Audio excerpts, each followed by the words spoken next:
G'day and welcome back to Torment Thursdays. Last time around, we kind of got a little bit stuck, frankly.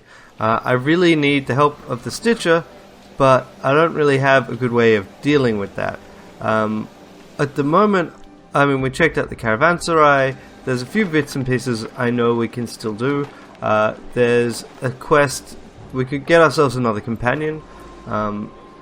But, to progress the main storyline, what I think we need to do at this stage is we need to betray a deformed little Stitcher and some children. Which is what I'm going to do. It's a fairly uncomfortable thing to decide to do, frankly.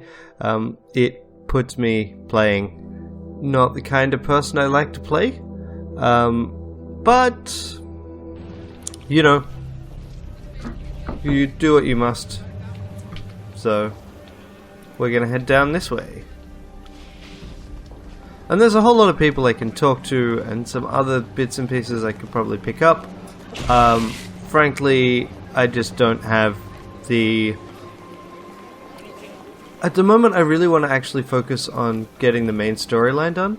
Maybe I should go to the back to the anechoic lazaret once I've slept. But I know that there is a bug in this build of the beta that means that sleeping basically renders this section that we're going to right now, the cliff's edge, inaccessible. It basically, I think the bug means that it doesn't render at all, which, frankly, is not acceptable. Oh, you're new. Alright, let's chat with this guy, Eritis.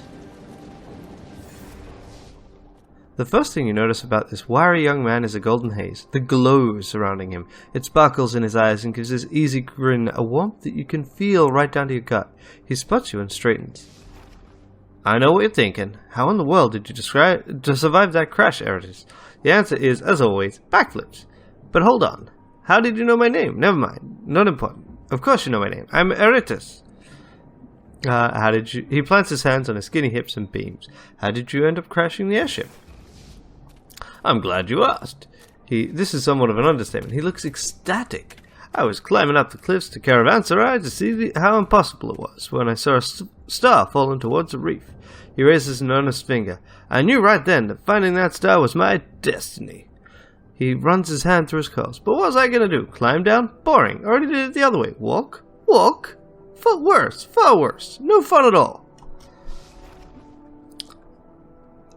Then, he grins. Then I saw the airship docked over my head. I raced on up, borrowed the ship, and pointed it right at the reef. His face falls. I don't know what happened next. Despite my expert piloting, the airship steered itself directly at the cliffs. I had no choice. I landed as fast and hard and safely as possible. Shaking his head, he sighs. Never did find that fallen star. At this point, someone else has found it, and it's their destiny now. That star's old news now, anyway. True, Eritis shouts. Wait a minute, that sounds like something I would say if it were me and I was still me. If you were me and I was still me. He waggles his finger at you. I should have known we were kindred spirits from the start. We should travel together, other Eritis. Have adventures. Say yes, don't say no. Well, sure, why not? Of course you do. I'm ready. I'm always ready. Are we heading into a fight, or should I start one? So he is a new companion. He's a bit of an idiot. Okay. That is an interesting, stance. I guess it's like an attack stance. But, yeah, okay. That makes more sense. Okay. So here's Eritis. He's got his undershirt and his doublet and his greatsword. And, yeah, so he is a glaive, I assume? Let's see. Yes, overly impulsive glaive who is as heroic as he believes himself to be. So, yeah, that is an interesting descriptor. Alrighty, cool. We got ourselves a companion. Let's chat with Lord Vuntkin. Sorry, stitch us this morning, right? Yep. Declaiming to the cloud is a well-dressed but sickly-looking man, short and dumpy with and an unhealthy shade of yellow. Despite this, he is the proud demeanor and stentorian voice of a much larger man. He booms at you as you approach. Ah, another likely lady. Excellent. The people have called for deliverance from this ravaging Stitches, and a hero has answered. Most courageous of you. He smiles. All you have to do is be the first to find the rogue Stitches that's been terrorizing Cliff's Edge. Return here and tell me precisely where it is, and I'll take it from there. I found the Stitch... let's see. He pats you on the shoulder, and you'll be rewarded, I promise you. As the head of a slave family, I'll owe you a favor, and my favor carries a good deal of weight. Let's just tell him where it is. I know where the Stitches is. It's in the dump behind the fifth eye. Wonderful. Thank you, friend. Citizens, this brave hero has found the Stitches. It's hiding in the dump behind the fifth eye. Go forth and bring it to justice. With a roar of triumph, the crowd turns and runs for the fifth eye. Some of them have weapons. I am not the best of people.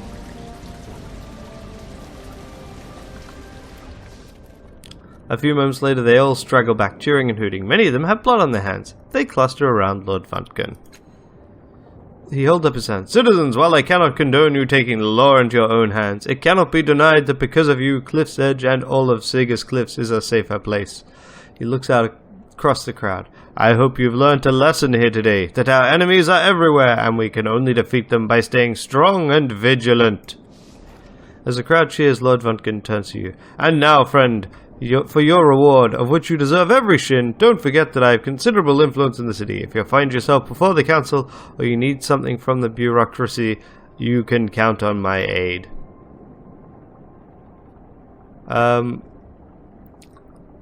Alright, I will go with, thank you, I respectfully accept. My pleasure, best of luck to you. And we got an item. Because we are good people. Oh, I wanted to kill it, blah blah blah. Finally, home should be safe now. We're gonna just literally wait until the entire crowd disperses. Okay, great.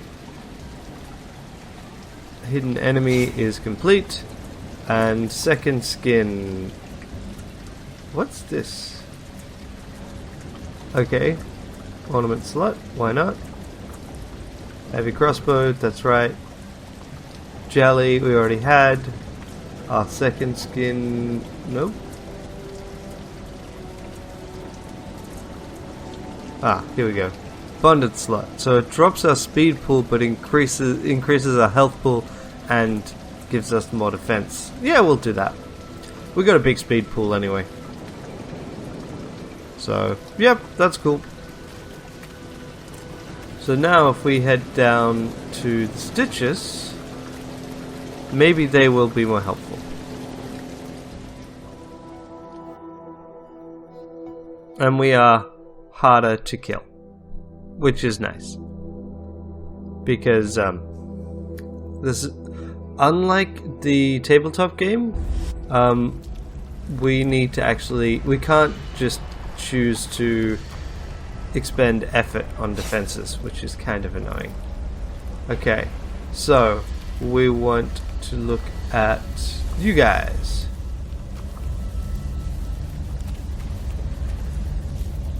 Chikekt. What's up? Chikekt regards you silently, then begins its pantomime. You asked that I make sure the outcast Stitches is dead. It is. Its antennae twitch towards you and it leans back satisfied. Yes. Death scent carries on you. Reward promised. Here. It presses a strange-looking device in your hand. It found in rock. Still work.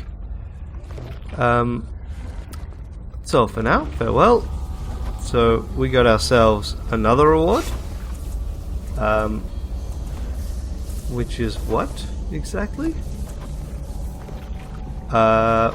Seriously? Sheet, journal, map, game options. What did it give us? Got nothing.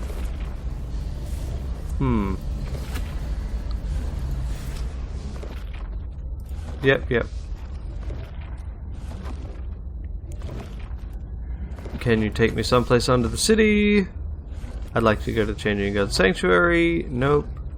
And nope. ask more questions instead. I've come to ask you again, ask you to do that. No, that doesn't actually give us any more openings. That's really annoying. Seriously, like, come on, just give me an option here. So basically what I need is I need the title search. And I don't got a title search. So what the hell am I meant to do right now? Seriously. That is infuriating. I mean, I can try and push through this, but this one required me to go to the place. This is really quite frustrating. Alright, I'm gonna find a place to rest, and then I'm gonna go down and do the anechoic lazaret again. Because I guess that's one of the options that we have left. But, can you just give me a lead that leads somewhere? Come on.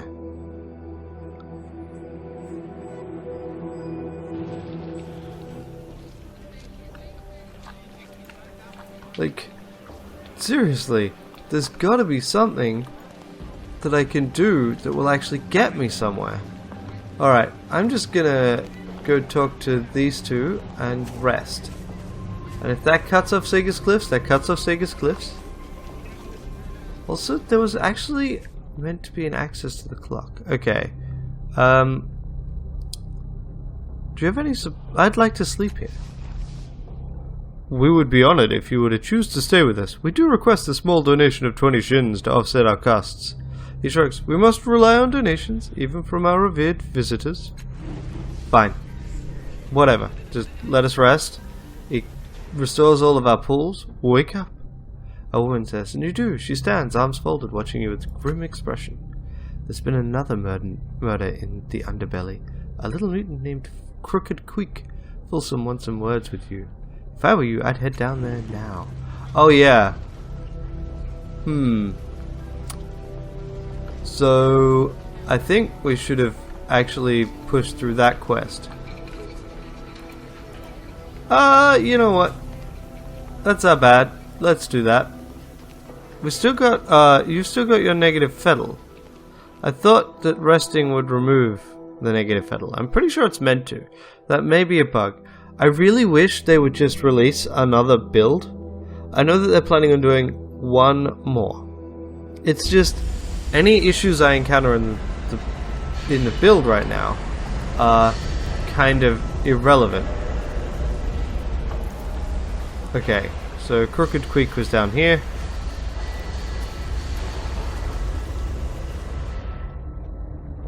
Okay, inspect a hand in the pool of blood, because her hand was left behind. Examine the circle on the wall. Not random, it's a symbol. It still means nothing. Let's remember. Fresh blood streams over the circle, yanking you through the hollow at its center into the wall beyond. A strip of blistering land coils through a void as black as a gaping mouth. The air is thick, foul, and textured with the slickness of maggots. Nausea slams into you, filling your head, infecting your thoughts. You shove off the horrific memory from you, slamming your mind shut like a door, swallowing the knot of nausea in your throat. After seeing that world, the bloody pool at your feet seems almost mundane. Have a look, still same thing. Circle still means nothing to you.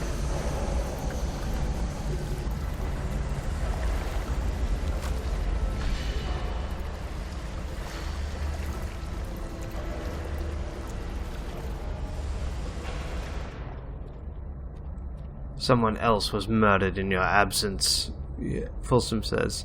A woman called Crooked Queek was killed by the water. I ask that you share any new information you have, and if you do not have any, find some. Farewell. Nods. Okay, fine. Next thing to do then would be to go to the Dendroha. Thing is, we were told we need to get to Matkina, and I don't have a way of getting to Matkina because my current leads are frickin' gone. It's getting real sick of dead ends and quests that pile up on each other when I don't have a good lead. Right, if we talk to Mbitu about this quest. I have more questions about the trouble going on in the underbelly. Someone is murdering them. One of them was Folsom's protege. Do you know anything about it? I don't. I wish I did. Even in the best of times, Folsom is such a surly dinner companion. I can only imagine his mood now. Sure you don't know anything about this? Nope. Fine. Well, that's great. What about you? Burly man sneers at you, flexing massive scarred hands that could easily encircle your throat. Why did you join the Dendro Her? I used to do work for Folsom, he says with a grimace. Muscle work. You know, money was good, but Folsom kept giving me little jobs, giving the best stuff to his proteges. He curls his lip. Then I saw the Dendro Her, saw the way people respected him, even if you could break most of them in half with 2 hands. I thought that maybe there was room for a man to grow here. He grins. I was right. Well, that's sus. Can I ask anyone else? Woman watches you, measuring every step, every twitch of your hands. There's no fear in her. Iron lines her spine and presses her mouth into a thin, even line. Surprised to see you back, she says. Her lips quirk into a brief smile. Surprised to see you standing at all. Not many corpses we eat get back on their feet. At we, her gaze flicks to the other Dendro Her, and she frowns. You want something? You seem unhappy here. No one asked what you think. Leave me alone. Then she chuckles. It's not a happy sound. I'm being selfish, aren't I?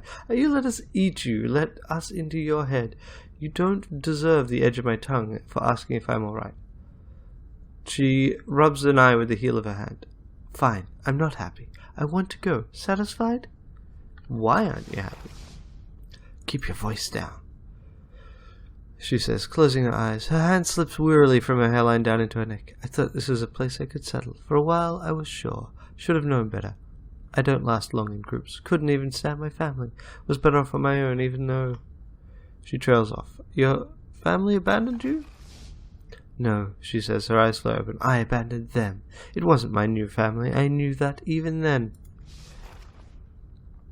Don't remember much about my parents. She piles scorn on the words. They were butchers. They had me helping in the shop as soon as I could walk. Every night. Wouldn't so much as sleep as blackout, and I started having the same dream over and over. A smile steals over her face. It was a light. He told me I was his daughter, and he was sorry he'd left me, but I had no choice, and that he'd had no choice, and he'd find me again someday. Say nothing. In the silence between her thoughts, Kiyatawa stares at the wall behind you, or through it. I ran away, she says finally. Made my way. Not much to tell there, or much I want to tell, just that the dreams kept coming. She grimaces. I woke from them a year ago to see Mbitu, our leader, at my side. He told me that I'd been calling to someone in my sleep. He said it'd finally help me find my father. Her lip twists. So I joined, ate a few corpses, but nothing got clearer. He's never spoken about it since. He and the rest of them only care about the next meal. You're angry with Mbitu. I don't like being lied to, she says, eyes flat with frustration. He promised answers when I joined him in this cult. Maybe he promised too much, or he just forgot, but it's a lie either way. Tell me more about the dream you're having. It's almost always the same, she says, rubbing her forehead. The man, my father, calls to me, or something I'm supposed to become, as if he won't come for me until I become that woman. She shakes her head, and that's another reason I joined. I kept hearing her, a young woman's voice, telling me who I should be. Thought filling my mind with other people's memories would drown her out. It didn't work out that way. Why don't you leave if you're unhappy? I'm going to, she promises with a dark look at her family. I've already been here too long.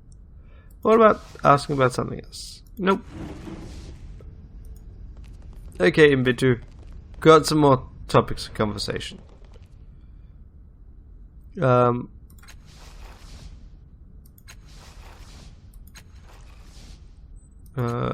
Share another vision with me. Each year brings him closer to his goals. Each year brings her closer to him, her of the long arms and the bruised blood, her that loved the tides first and holds dominion over them, her that hollows, burns, and kills.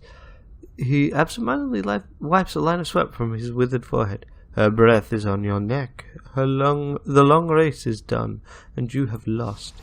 Clearly talking about the sorrow. Was it of any help? It certainly felt dire. I do hope it wasn't bad news. I'm afraid that visions get rather more fragmented from here. Tell me about your cult. We worship the great queen Sarlivan, the Lady of Maggots, goddess of entropy and guardian of the empty barrier, he says, then pauses, tapping a muddy tooth thoughtfully. Although worship is the wrong word, perhaps. He points to the altar nearby. It displays a skull with flat, unforgiving eyes in its hollow sockets. Gain 2 XP. She waits on the other side of death with her billions of squirming children. They devour whatever passes into their realm, and rightfully so. Everyone must eat. His eyes twinkle fondly. But whatever she and her children eat is lost forever, so the Dendro her work to preserve the minds and the mysteries of mortals before death claims them. We hold their shrill little thoughts in our minds and let them tumble around as they will. It feels marvelous. Okay. I have some questions about the Dendro her. Lovely. This may surprise you, but we rarely get curious visitors. Most people seem quite nervous about us. He wets his cracked lips and waits your questions with polite interest. How do you preserve humanity's knowledge? Oh, I thought everyone knew that, he says, surprised. We eat the flesh and organs of corpses to assimilate their minds. He trails off, noticing your discussion. What? I was more interested in your process than your methods. Oh, a fellow scholic. Well, he says, it's quite simple, and impossibly complex at the same time. He points to the various hoses and chambers adorning his robes. We do not chew on the corpses, of course. That would be quite messy, and lethal most likely. Humans are a diseased bunch. Our suits liquefy the dead flesh, extracting the information contained within. When we feed upon this enriched flesh, it becomes part of us. At any rate, we scour the streets for bodies left unclaimed. We bring them here and lay them upon the biers. His sweeping hand directs your attention to the still shrouded figures lying about the chamber. When a body is ripe with unplucked secrets, we gather around it and taste it together. Let a lifetime of thoughts flit around ours like little fish. Interesting. Oh, it is, and dangerous, of course. It does drive us all the slightest bit mad. He purses his lips like he's given away a naughty secret. But it's worth it, even so. How long have the Dendro her existed? Centuries, he declares. Though how many I couldn't say. We aren't devoted to paper records, as you might imagine. We prefer keeping them in our heads. He runs his tongue along the edge of his rotting teeth. Also, and this is slightly embarrassing, none of us managed to eat our founder. He simply disappeared one day. Can you imagine? Who founded the cult? A man named Melmoth Leviarm. He sighs and says, I do wish one of us had managed to eat him. What does your cult's name mean, anyway? The old man's eyes dart from side to side and he leans in. Nobody knows, he whispers, delighted. It's a mystery. Isn't that wonderful? Okay, let's talk about something else. Tell me about yourself. Oh, there isn't much to tell. I've spent most of my years in this little chapel, he says, casting a fond look around. The Dendro has rather consumed my life. Why did you join it? Well, that is a good question. A very good question. I congratulate you on asking it. He rubs his hands together with a papery sound. I cannot tell you much. Outsiders rarely understand what calls us to the Dendro. But you have calm eyes, kind eyes, so I'll tell you it was kindness. Beyond that, I cannot answer. My apologies. I'd like to know more about what drew you to the Dendro. And I'd love to tell you, but the full answer is rather tangled in the mysteries of our order, and I cannot indulge you. Again, my apologies. So, I can't ask about her. I can't ask about him. Fine. Whatever. Just... This is, I guess, one of those points where I just need to go around and I need to talk to people and talk to a lot of people, which is kind of frustrating because since I'm trying to read out everything, that takes a while. But it wouldn't be so bad if I were playing this just for myself, where I'm not also committed to reading out a whole bunch of stuff, and I'm doing this while I am sick, so that is additionally unhelpful. But it's just, I'm stuck, and I just keep seeming to go around in circles, and that is not fun. That's really quite annoying. Let's see if we can at least get the Anechoic Lazaret done. We've got more people now. We still haven't leveled. We're so close to leveling. I mean, if I were to do one more quest, that would also get us somewhere. But we'll just go and see what we get done. We've also got someone that isn't exactly the best. Let's just check something, okay? If I were to dump a heavy crossbow on you, that could work. So we've got 2 weapon options for him. She's got that, which is the best weapon for her. He currently has that, but he's also got the option of his mace. And I think the mace is actually a better weapon for him. And that's about it. We've got quest items. I could try and pursue that quest. But yeah, as I said, I want this to be done. I want to actually progress in the main quest, is really what it comes down to. And I'm really frustrated that I'm not getting anywhere.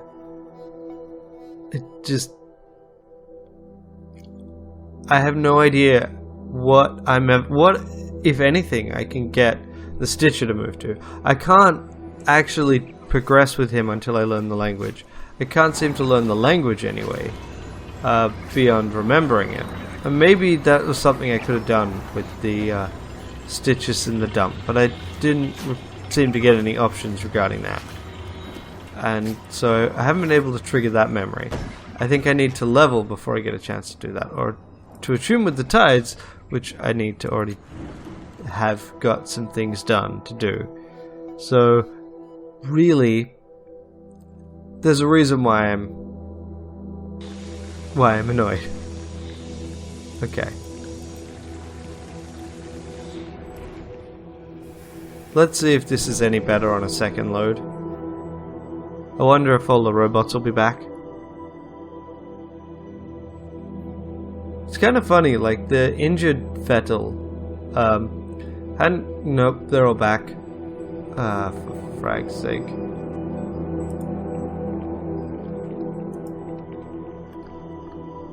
So,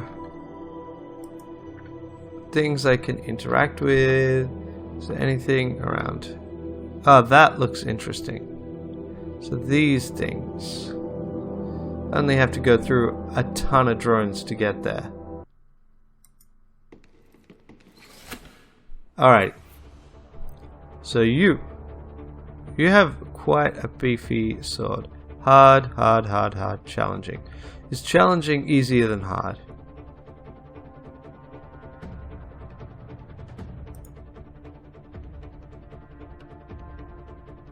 Let's go here. 6 physical damage, we got a 55% chance. If we expend a point of effort, we can expend 3 points of effort. That thing has 6 health, I think. Let's expend 2 points of... No, we'll do this. 70% chance. Boom. Moided. This one runs up and attempts to kill me. I'm flanked. Hits me 5. Great. Okay, Eritus gets hit for 8. And these guys seem to roll pretty frickin' well. I wish there was a combat log.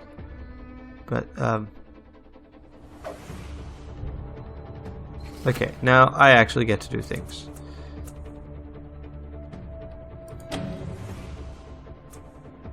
So, we will roll and punch. Yep, great, moided. And then we'll activate Opportunist. Aligan. You can at most just do like half of its health. Okay, cool. Now you... If we just take out one. Ah, right. Yes, sorry, I've had you mixed up. That is not a ranged attack that you did there. Okay, so you are actually quite tough. Okay, so they each get a go. I get to interrupt. So we can spend a point on this. What? Did I not actually get to attack then? Or I missed, I guess, because I didn't have a guaranteed hit. Moderate. Okay. Do I not actually get to attack now? Or is it that I can't make it through?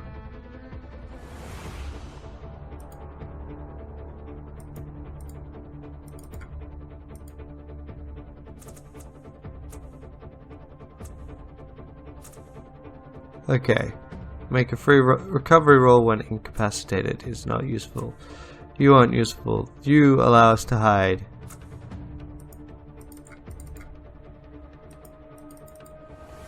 Okay.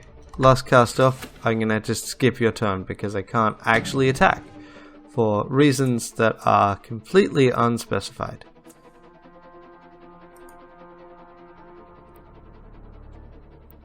Apparently I can't attack here either. Okay, great. So, let me check what weapon you've got. You have a heavy crossbow. So, in theory, you should just be able to attack. What seems to be happening is you can't. But, we'll just do this. Straight up. Yeah, nope. Okay, crit. Nice. That seems to just be bugging out more and more. Okay, melee combat. We'll just do this. Right, I think we're going to win this at this point. Even if we're taking a lot of damage. For me, out of range, seriously, you're just not actually going to let me move again. Okay, that's fantastic. Not at all really annoying. Okay. And again, just like, what the hell? That's just some kind of weird bug, I guess. But whatever it is, it's also really annoying. And you? Okay. I could also use this, which would... No, we're not doing that.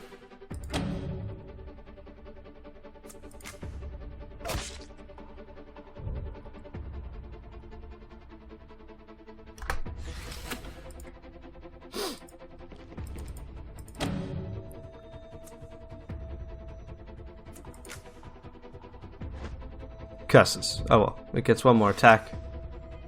Where it goes for me. Nope, apparently not. I still can't attack or do anything, and there's no feedback as to why.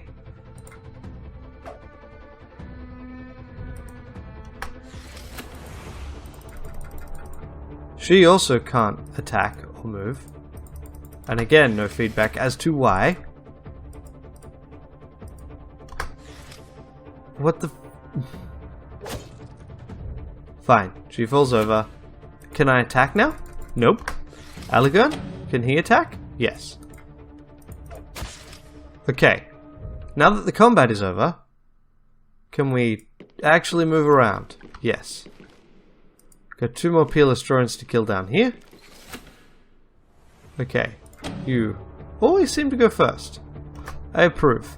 We're just gonna do your basic attack.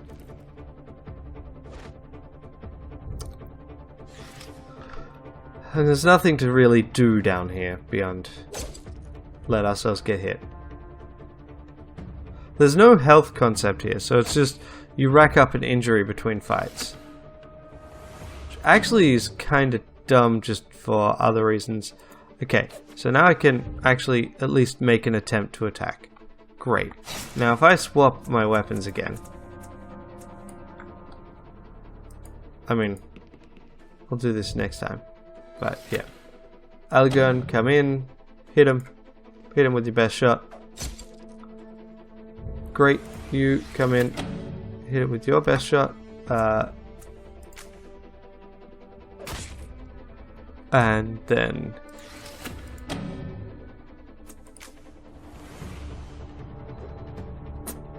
Ah well. I mean, I really should probably do something better than this. But, especially since he's gonna still be... But, honestly, I don't care enough. Oh wait, what's this? Oh, there's loot. So, corpses can leave you stuff. Money, and a better heavy crossbow. Okay, let's give the better heavy crossbow to her.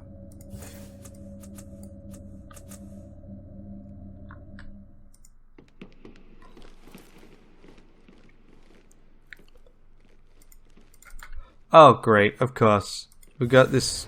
Nope, it is actually working. No! Fuck off, Aligun! I want to move through this door. Ah! Okay.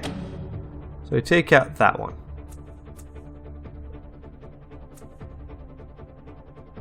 I think it's worth spending the might pool on this.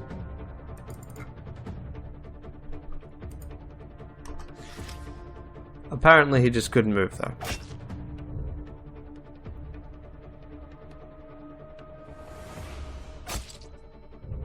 Great. I'm really earned. Right. Okay, sure. Well, this has certainly been an episode. Until next time, have a great day. Hopefully you have a better day than I've been having, apparently. And we will not go back here. We'll try and figure out another path that doesn't involve basically ending up stuck in a combat that is totally pointless and useless and buggy as all hell. This is kind of the exact kind of thing I was trying to avoid, or rather hoping that Torment would avoid, which is filler combat with nothing interesting to use, and obviously these kinds of bugs that actually render the game unplayable.